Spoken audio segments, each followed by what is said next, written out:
Greg Barnes with Inside Carolina here with you at the Spectrum Center. Alongside of me is Ross Martin. North Carolina has defeated Lipscomb 84-66 in the opening round in the NCAA tournament. Ross, it was a little sloppy early. There were a little bit of butterflies, some nerves to be expected, but then the Tar Heels really turned it on in the second half. Yeah, and it was kind of your classic all-around offensive performance by the Tar Heels, despite the 18 turnovers, which I'm sure Roy got on them for in the locker room. You had all 5 stars, double figures. You had the classic game from Theo Pinson with double-digit with rebounds and points. I think 7 assists as well. Really leading them into the halftime with some great assists and points there to give them a little bit of a cushion. And just kind of took over. And you look at Kenny Williams as well, 4 for 5 from 3. He's really shooting it nice. And of course, Cam Johnson playing well, coming off that back injury. So all-around great performance offensively as they look towards Texas A&M on Sunday. Yeah, I think it's interesting. You look at Luke May's stat line, not very good, 2 of 9 shooting.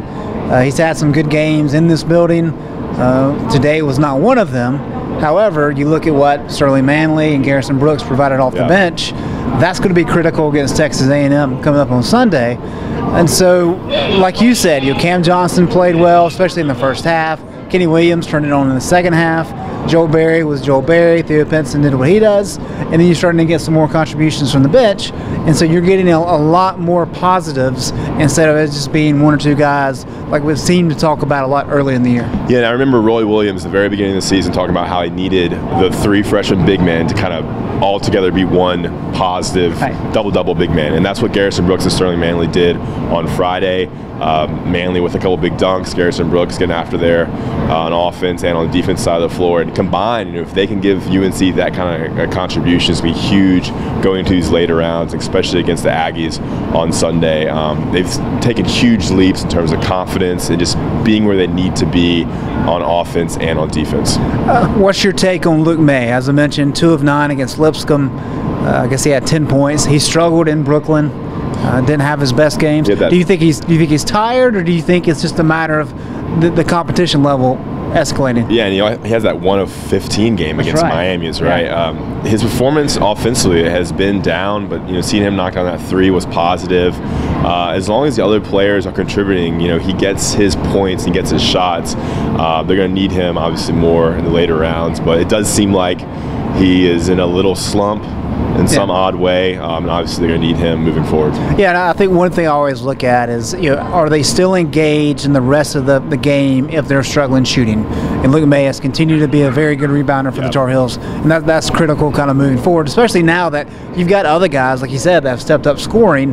You don't need him quite as much. They are going to need him to make a deep run, but you can survive some games, whereas maybe early in the year you couldn't. Looking ahead to Texas A&M, Ross, they beat Providence. They shot 68% in the second half. The Aggies are not a very good shooting team, but they're pretty big.